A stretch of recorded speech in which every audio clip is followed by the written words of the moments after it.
कि नीचे 4 से गुणा, यानी ऊपर वाले पूरे रेशियो को आप 7 से गुणा कर दीजिए, नीचे वाले पूरे रेशियो को 4 से गुणा, जिससे कि पहली वस्तु का प्रॉफिट दूसरे के लॉस के बराबर हो जाए। आगे समझ में? आप बोलोगे हाँ सर। आपसे पूछा सेलिंग प्राइस का डिफरेंस। सेलिंग प्राइस क्या आएगा भाई? इस वस्तु का सेलिंग प्राइस है 29 यानी कि 203। दूसरी वस्तु का सेलिंग प्राइस है 43 का 4 गुना यानी कि 172। अब इनका डिफरेंस कितना आएगा?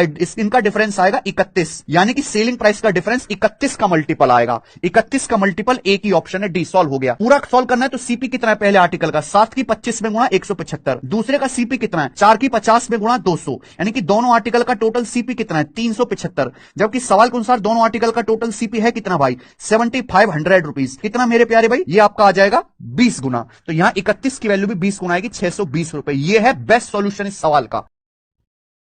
प्रॉफिट एंड लॉस का क्वेश्चन सबसे आसान मेथड से बताने जा रहे हैं। और यहाँ पे कह रहा है कि रवि 7500 रुपये में दो वस्तुओं को खरीदता है। दो वस्तु को खरीदता है कितने रुपए में? 7500 में। अगर प्रत्येक वस्तु को 7500 में खरीदता तो इसका मेथड बदल देते, लेकिन इसका मेथड अभी एलिगेशन पे बताएंगे कि 7500 रुपये में कितना वस्तु खरीदा है? दो वस्तु। और पहली वस्तु को 16% के लाभ पर और दूसरी वस्तु को 14% के हानि पर बेचता है। तो देखिए, कभी भी कोई वस्तु का 100% से 16% लाभ 116 और 100% से 14% हानि यानी कि 86%। और आगे क्वेश्चन कह रहा है कि रवि को न तो लाभ होता है और न ही हानि होती है, यानी कि 100% में खरीदा और 100% में ही बेच दिया। किसी वस्तु का क्रय मूल्य कितना होता है? 100%। और 100% में ही खरीदा और 100% में ही बेच दिया। तो यहाँ से जब घटाएंगे तो ये 14% आएगा और ये घटाएंगे तो 16% आएगा।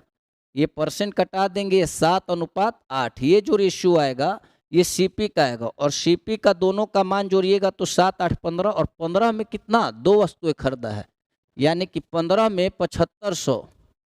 ये दोनों का मान दिया है 7500, तो एक में कितना? 500। तो ये 8 5 40 यानी कि 4000 और 7 5 35। अभी क्या आया? सीपी।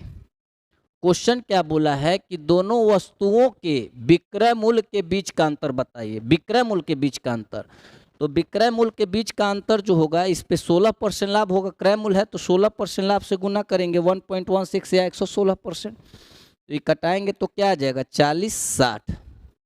ये गुना करेंगे 0.86 या 86% भी लिख सकते थे, तो ये कट जाएगा। तो ये गुना करेंगे 0 6 का 24 8 का 32 3440। अब क्या पूछ रहा है कि अंतर बताएं, तो दोनों को घटाइएगा तो 620 रुपये आंसर होगा अंतर। बहुत आसान मेथड था, एलिगेशन लगा दीजिए।